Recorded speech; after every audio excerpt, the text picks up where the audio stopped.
Hi everyone and welcome. We're joined today by Nikolai Petro. Olá a todos, sejam bem-vindos. Hoje estamos com Nikolai Petro, professor de Ciência Política na Universidade de Rhode Island, que atuou como assistente especial de política para a União Soviética no Departamento de Estado dos Estados Unidos durante o governo do presidente Bush, ou seja, o Bush pai. E bom, seja bem-vindo ao programa, é um prazer estar com você novamente, Glenn. Bem-vindo de volta, devo dizer.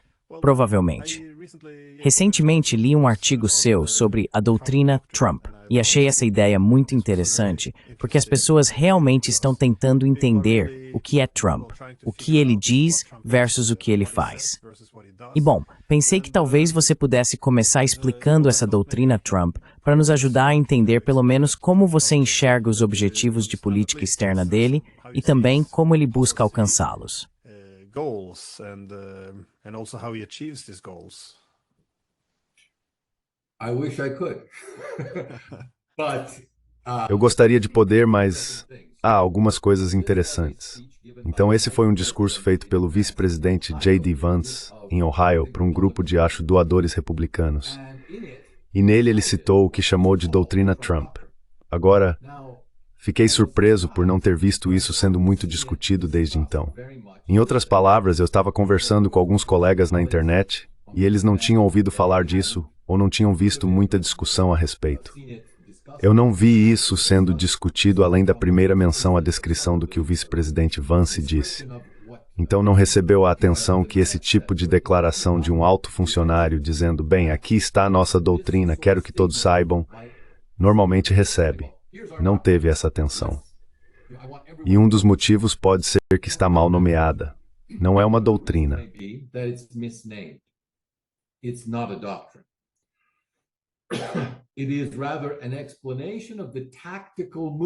Na verdade, trata-se mais de uma explicação sobre os movimentos táticos que o presidente fez recentemente, mas não parece ser um guia para identificar quais serão suas prioridades. Na verdade, não há nenhuma discussão, nos 3 pontos que ele apresentou, sobre o que eu chamaria de abordagem pessoal que Trump utiliza ao tomar uma decisão sobre o que fazer. Não há discussão sobre ideais, nenhuma discussão sobre uma visão de mundo, nenhuma discussão sobre alianças ou inimigos-chave, ou sobre os objetivos estratégicos dos Estados Unidos. Portanto, há muito pouco ali para se basear, exceto pelos 3 pontos que ele mencionou, que quase podem ser descritos como um pensamento posterior. Agora que fizemos isso, vamos tentar entender e explicar aos outros o que fizemos.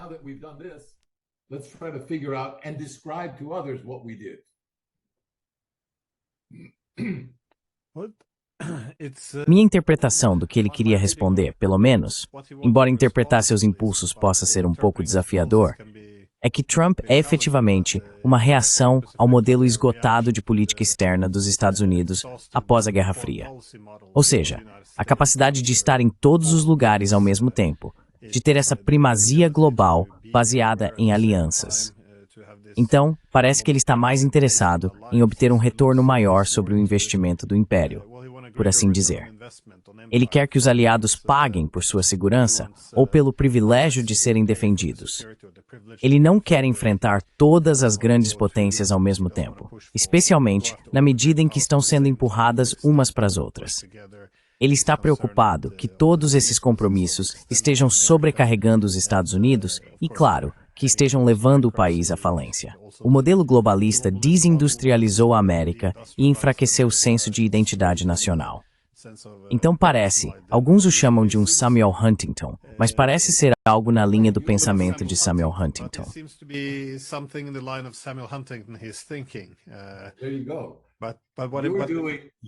Aí está. Mas o que você está fazendo? Você está enchendo essa bolsa que não tem forma e não sabemos o que há dentro, com um conteúdo que infelizmente acho que você e eu gostaríamos de ver. E se essa é a estratégia, não é uma estratégia burra. Se você não sabe o que quer, diga muito pouco. Aponte que tudo o que deu certo era o que você queria desde o início. Tudo o que você não queria, bem, isso não era o que queríamos. Não foi nossa culpa que não funcionou. E, enquanto isso, muitos comentaristas inteligentes vão te explicar o contexto com isto mais amplo disso. E talvez eles peguem algumas dessas ideias, na verdade, eles preenchem lacunas da própria estratégia. the gaps in their own strategy. My sense, Minha impressão é que quando vejo algo descrito como uma doutrina ou uma estratégia, procuro conexões com uma visão. Algo como fizemos isso e ao fazer isso tínhamos este objetivo de longo prazo, e estamos chegando lá por meio destes passos. Algo nessa linha. Nada disso está nesta breve descrição, que só para lembrar os leitores diz que devem haver 3 coisas. Primeiro, deve haver um interesse americano claro estipulado. Em segundo lugar, deve haver diplomacia agressiva. Em terceiro, deve haver o envolvimento do poder militar dos Estados Unidos para resolver o problema caso a diplomacia agressiva não funcione.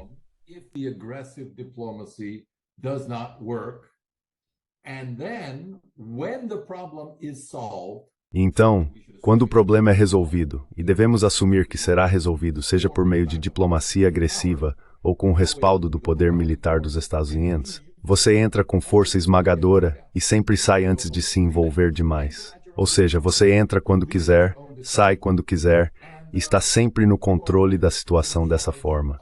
A situação nunca te controla. Você está sempre no comando. Acho que essa é uma visão infantil dos assuntos mundiais. É como se alguém chegasse a um parquinho e dissesse: todos esses brinquedos são meus. Eu permito que vocês brinquem com eles, mas isso é por minha generosidade. Vocês, na verdade, não têm nada próprio aqui.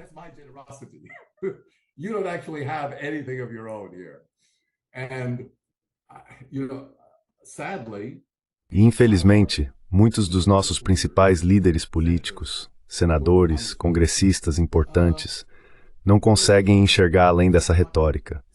Eles abraçam essa retórica porque concordam com o governo Trump que essa narrativa simplista, em que a América diz a outras nações o que elas devem fazer e elas devem obedecer, ponto final, porque somos a América, somos mais fortes, enxergamos mais longe, e eles sempre devem fazer o que queremos para o próprio bem deles. É amplamente aceita e não contestada nos Estados Unidos.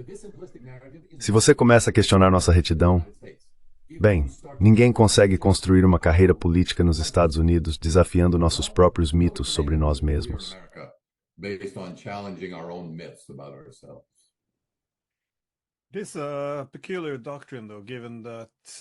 É uma doutrina peculiar, no entanto, considerando que sua retórica inicial, especialmente durante a campanha, era de que os Estados Unidos precisavam adotar uma posição mais modesta no sistema internacional. Mas o que você está descrevendo é uma abordagem bastante hegemônica, ou seja, nós vamos impor nossa vontade. Tentaremos a via diplomática de forma agressiva e, se não funcionar, partiremos para militar. Mas isso não reflete realmente um sistema internacional que está se descentralizando e se tornando mais multipolar. Você delineou essas etapas que foram identificadas, mas há muito a ser analisado aí. Se começarmos pela primeira que você mencionou, ou seja, articular claramente esse interesse americano, imagino que muito disso se enquadra no America First.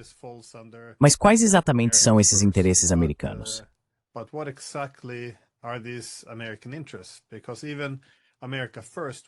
Porque até mesmo o America First, que foi uma espécie de chamado poderoso, e acho que muitas pessoas se sentiram atraídas por isso.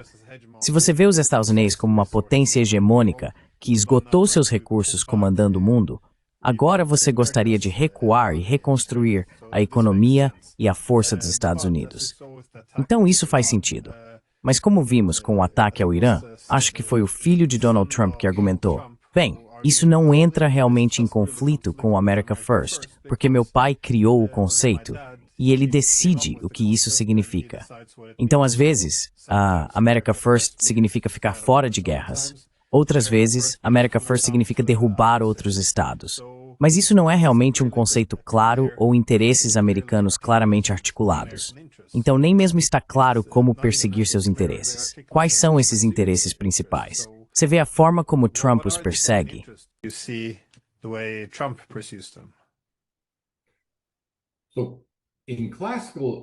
Então, no pensamento clássico de política externa, no pensamento realista de política externa, você realmente quer ter objetivos claros que sejam claramente comunicados aos seus interlocutores, às pessoas com quem você está tentando interagir, seja para conseguir algo ou para apoiar algo que eles estejam fazendo. or to support something that they're doing.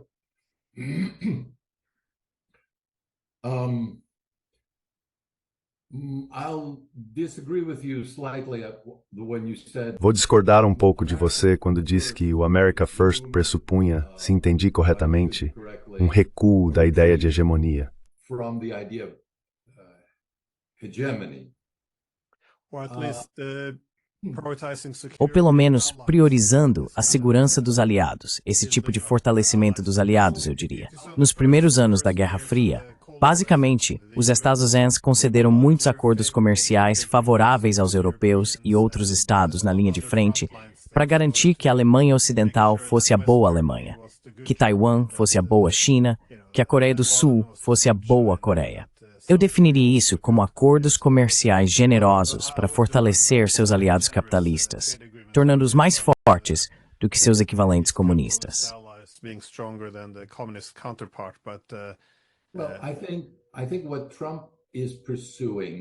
Acho que o que Trump está buscando é sua própria variante de hegemonia. Em outras palavras, colocar a América em primeiro lugar não é, como alguns de seus apoiadores esperavam, uma questão de olhar para dentro. Não está necessariamente ligado a isso.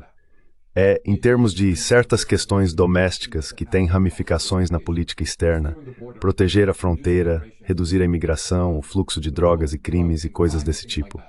Há um impulso no movimento America First para focar mais em garantir que os interesses dos Estados Unidos em relação aos países ao seu redor sejam promovidos acima dos interesses de nossos vizinhos. E isso é motivo de grande desapontamento para o Canadá. And this is much to Canada's dismay. I mean, Mexico we could always assume, was Quero dizer, o México, a gente sempre podia supor, sabe, que não precisava ser levado tão a sério suas preocupações, porque é um vizinho pobre, não um rival. Mas o Canadá, sabe, é como um meio-irmão para nós, e eles realmente não esperavam esse tipo de atitude. Mas, em relação à política externa, o que Trump está fazendo, acho que a visão dele de America First é aquela que garante, da forma como ele define, os melhores interesses dos Estados Unidos. Pode ser aumentar nossas alianças militares com certos países, pode ser reduzi-las. Com certeza é usar o poder econômico como arma, algo que o Ocidente há muito tempo acusa a Rússia de fazer, mas ninguém faz isso de forma tão descarada quanto os Estados Unidos. As the United States, and among American presidents who have always used this. E entre os presidentes americanos que sempre usaram esse poder, ninguém o fez mais, ou de forma mais descarada, do que Trump. Mas isso é novamente, na minha visão, em busca de qualquer vantagem tática que possa ser alcançada, especialmente para Trump no cenário doméstico. Por isso é muito revelador que a guerra com o Irã teve que ser encerrada antes que a discussão do orçamento começasse no Senado e na Câmara. Essa tinha que ser a sequência, porque se não pudesse ser encerrada antes que a agenda doméstica, que é mais importante para ele, tomasse conta e ofuscasse todo o resto, não poderia ter sido levada adiante. Quero dizer, é assim que eu entendo. It couldn't have been pursued. I mean, that's the way I understand it. E é assim que eu entendo o motivo para o fim rápido, para a ação militar modesta, que cede, e é importante que ceda ao presidente um benefício político que dure semanas. Não precisa ser real, não precisa realmente mostrar que o programa nuclear iraniano foi destruído, como ele afirma. Isso provavelmente será revisado muitas vezes no futuro. Mas do ponto de vista dele, precisa durar e lhe proporcionar um impulso político significativo em sua batalha atual para aprovar o orçamento, que está ofuscando todo o resto, e que é uma das razões pelas quais não teremos bombardeios no próximo, bem, provavelmente neste mês.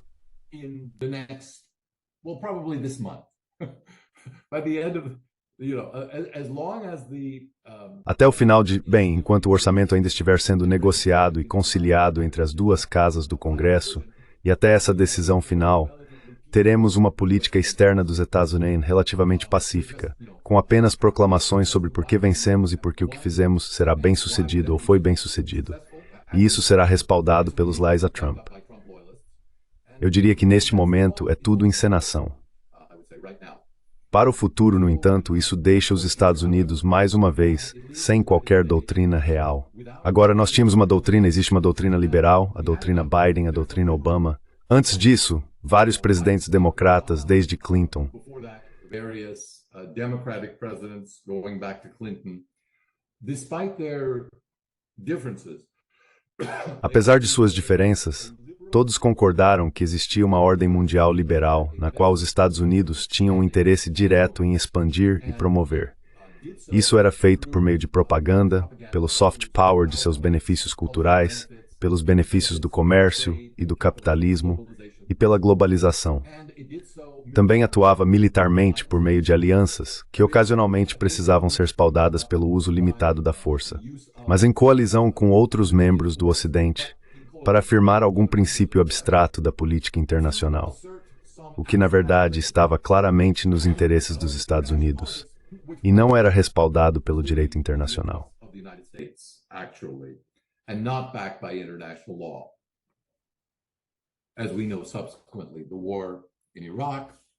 Como sabemos posteriormente, a guerra no Iraque, a guerra no Afeganistão, provavelmente grande parte da guerra ao terror, que foi conduzida ilegalmente, e agora a guerra no Irã, assim como o bombardeio da Iugoslávia.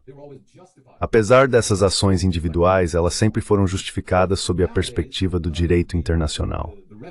Hoje em dia, a retórica mudou de forma que o governo Trump argumenta que não estamos realmente tão preocupados com o direito internacional. Nem temos certeza se ele vale o papel em que está escrito. O que, no entanto, é crucial é o poder americano, e precisamos exercer esse poder para lembrar outras nações de suas obrigações de manter a ordem que o poder americano criou.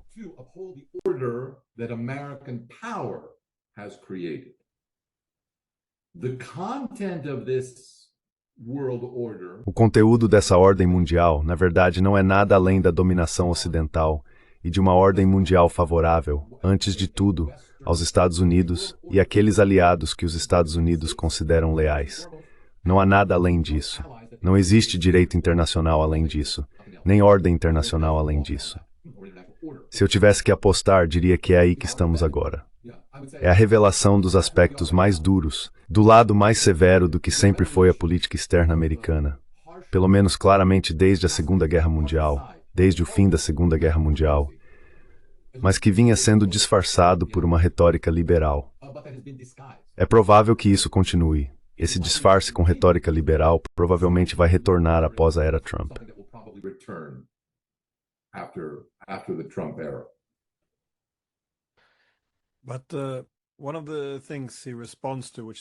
Mas uma das coisas às quais ele responde, o que parece razoável, é o que mencionei antes, que o modelo hegemônico dos Estados Unidos dependia demais de alianças, que eram vistas como um dreno dos recursos americanos.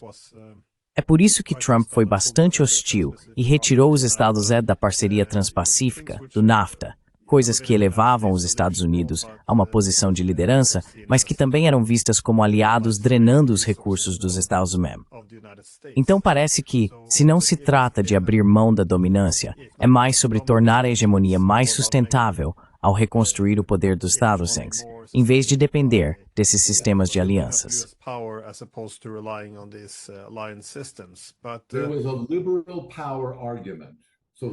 Houve um debate sobre o poder liberal.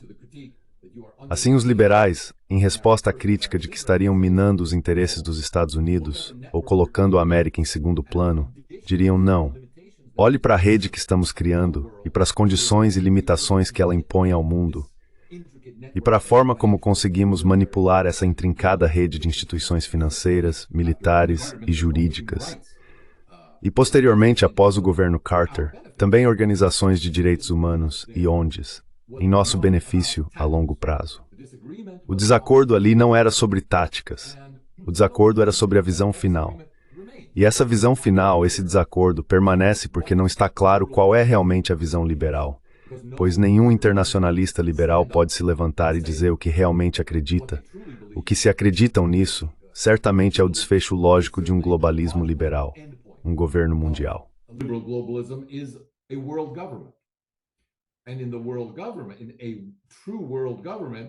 E em um governo mundial, em um verdadeiro governo mundial, os Estados Unidos teriam um voto, um voto poderoso ou importante, mas não o único voto. E nenhum internacionalista liberal pode dizer isso, pode admitir isso ou transformar isso em uma causa na política americana. Enquanto do outro lado, os conservadores ou os realistas veem isso apenas como uma fantasia na qual nem precisamos nos envolver. A política hoje é apenas sobre poder. E poder que pode trazer benefícios em um horizonte político muito previsível. 2, 3, 4, no máximo 5 anos. E além disso, quem sabe? At most 5 years. And beyond that, who knows? Mas Trump evidentemente vê essa construção elaborada de redes como uma fonte de fraqueza, porque esse é um tema que ele aborda desde pelo menos os anos 1980, quando argumentava que o resto do mundo nos vê como otários. Eles se aproveitam de nós porque nossos líderes são estúpidos e fracos.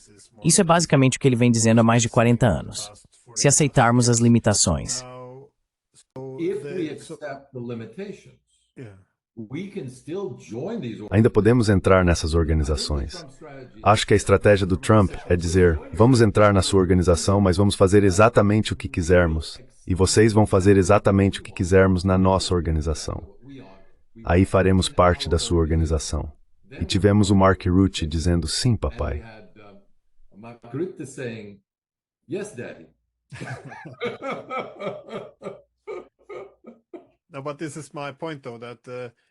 Mas esse é o meu ponto. Se esse é o problema que ele identificou, se o problema são apenas líderes americanos fracos, então ele é a solução. Porque ele argumenta que o que precisamos é de um grande negociador, alguém disposto a exercer pressão. E como você também escreve no seu artigo, esse é mais ou menos o principal argumento dele. Abordar isso com diplomacia agressiva e, se não funcionar, então usar força militar esmagadora. E essa sempre foi uma das minhas preocupações em relação ao Trump, porque se ele é o grande negociador e apresenta essas demandas muito altas e não tem sucesso, o que acontece então? Porque isso é um tema comum com os chineses ou com o mundo todo, como no caso das tarifas, por exemplo.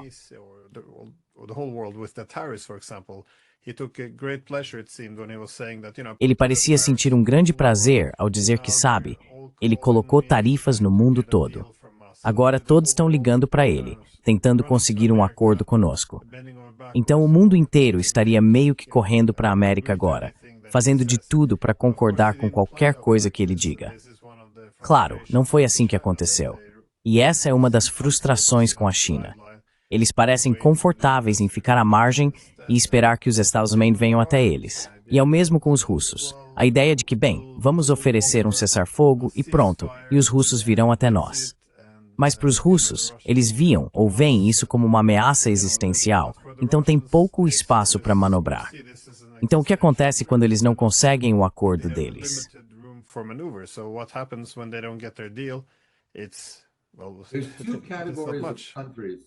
Existem duas categorias de países que, por razões diferentes, não são suscetíveis às seduções do blefe de Trump. O blefe de que vamos destruí-los economicamente, militarmente, vocês serão isolados, não serão nada se não fizerem o que dizemos. E esses dois, um deles é reconhecido indiretamente por Vance e o outro não, estão em extremos opostos. Por um lado, há as potências nucleares, porque não se pode blefar com elas. A diferença de poder no campo nuclear não é grande o suficiente. O uso de apenas uma arma nuclear, de qualquer pequeno número que esteja estocado, por exemplo, por, supomos, a Coreia do Norte, quebraria esse tabu. E isso não é algo que o governo Trump estaria disposto a contemplar. The Trump administration would be willing to countenance. And there's nothing they can do to respond to that. E não há nada que eles possam fazer para responder a isso. Eles não podem, em retaliação ao uso de uma única bomba nuclear pela Coreia do Norte, obliterar toda a Coreia do Norte. Quero dizer, isso claramente seria uma resposta desumana.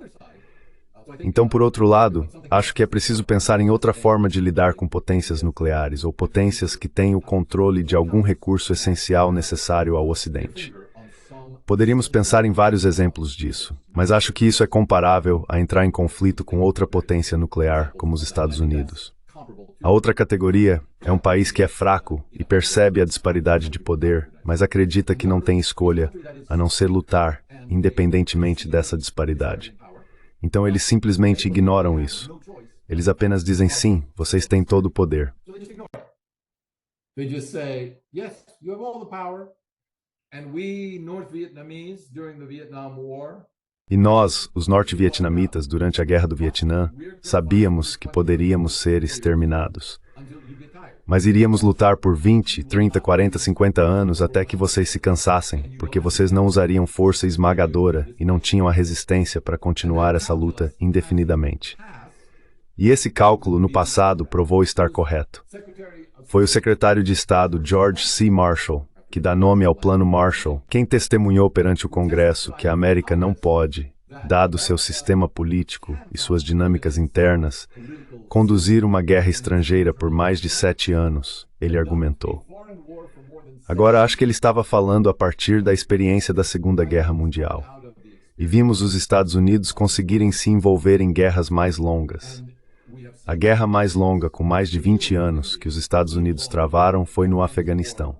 20 years that the United States fought was in Afghanistan.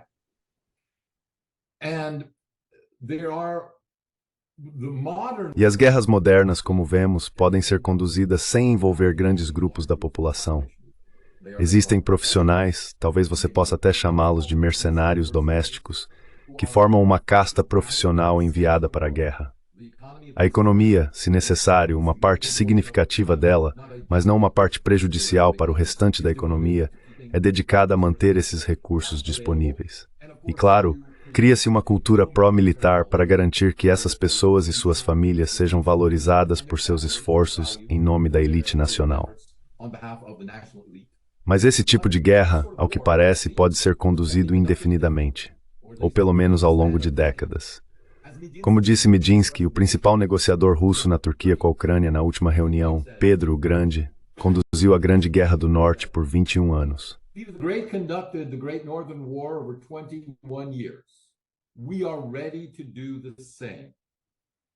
Estamos prontos para fazer o mesmo. Ele disse aos seus interlocutores ucranianos, vocês podem dizer o mesmo sobre seus países? Não sei qual foi a resposta, só vejo essa parte do diálogo. Mas é um comentário perspicaz, porque acho que a suposição de que países podem conduzir operações militares muito significativas e prejudiciais a um baixo custo doméstico é uma nova realidade. E precisamos descobrir como lidar com isso. De certa forma, pode-se dizer que Israel é assim desde sua criação e provavelmente continuará enquanto existir nesse regime. Eles têm uma sociedade militarizada, mas na maior parte do tempo, a maioria das pessoas leva uma vida normal. E a guerra continua em segundo plano, por assim dizer. E você simplesmente se acostuma com esse ruído.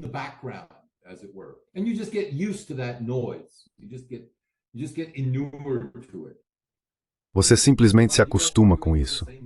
Há pessoas defendendo o mesmo modelo para a Ucrânia, dentro da Ucrânia, e outros que dizem que isso seria inaceitável e acabaria levando... Ainda hoje li um artigo no Strana Pua, que argumentava que o resultado de uma guerra tão prolongada, mesmo que de baixa intensidade, seria muito mais prejudicial para a Ucrânia do que para a Rússia, porque não há uma profundidade comparável de recursos, militares, políticos, civis e econômicos. E, como resultado, isso levaria ao colapso da soberania ucraniana e à absorção do país pela Rússia. Portanto, a alternativa à paz que precisa ser buscada é aquela que fica aquém disso. Não se deve o esforço de guerra a esse extremo na Ucrânia.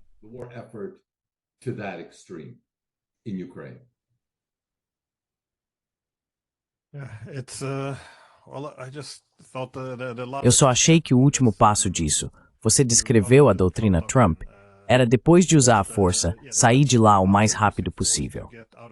Achei que essa suposição sobre o controle da escalada pode ser outra falha nessa doutrina, porque tenho a sensação de que ele talvez não consiga sair dessas guerras nas quais entrou, como por exemplo a guerra contra o Irã, que isso não acabou de verdade. Certo?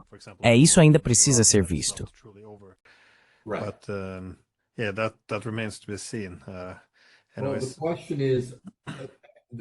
E a questão é que há um grande risco aqui.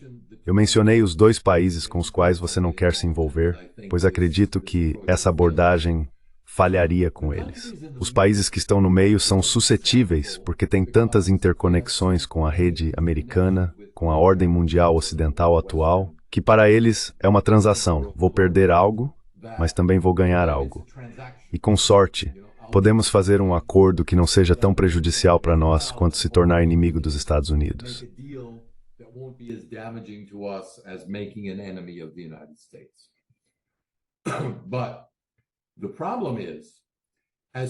Mas o problema é que, assim que o primeiro grande país que não é uma potência nuclear, nem um inimigo declarado, desafiar o blefe dos Estados Unidos, e os Estados Unidos não seguirem adiante com uma, entre aspas, opção nuclear, não no sentido literal de nuclear, mas no sentido de devastar a economia e os laços políticos desse país, porque ele se opôs a chegar a um acordo tarifário aceitável.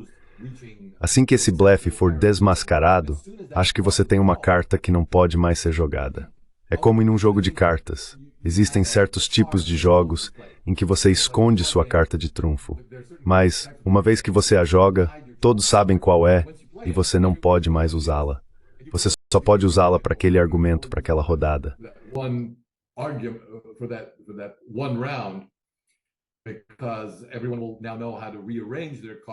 Porque agora todos saberão como reorganizar suas cartas para não sucumbir àquela única vantagem que você tem. Então, meu ponto é que essa é uma estratégia muito arriscada, de alto risco, que provavelmente vai falhar em algum momento. É interessante que o Canadá esteja realmente desafiando a premissa, e acho que não sem razão, porque pode haver uma reação negativa nos Estados Unidos, entre um grande grupo de pessoas que não conseguem pensar nos canadenses como algo diferente de muito semelhantes a nós. Eles falam o idioma e podem aparecer na televisão americana e se defender em inglês perfeito, ao contrário da maioria do resto do mundo. Essa é uma situação muito perigosa para essa abordagem de política externa.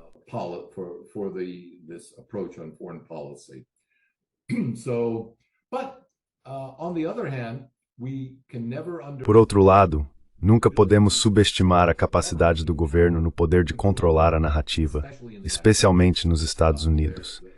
Isso já foi comprovado inúmeras vezes em várias guerras, quando a grande mídia adota a narrativa do governo como verdade absoluta no início. É preciso insistir e provar repetidamente para eles que estão sendo enganados antes que se permitam questionar.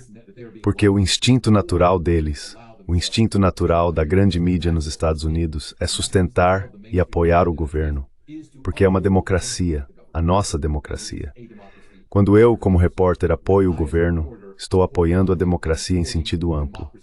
Isso é um bem ainda maior para a nação do que meus desacordos com esta ou aquela pessoa.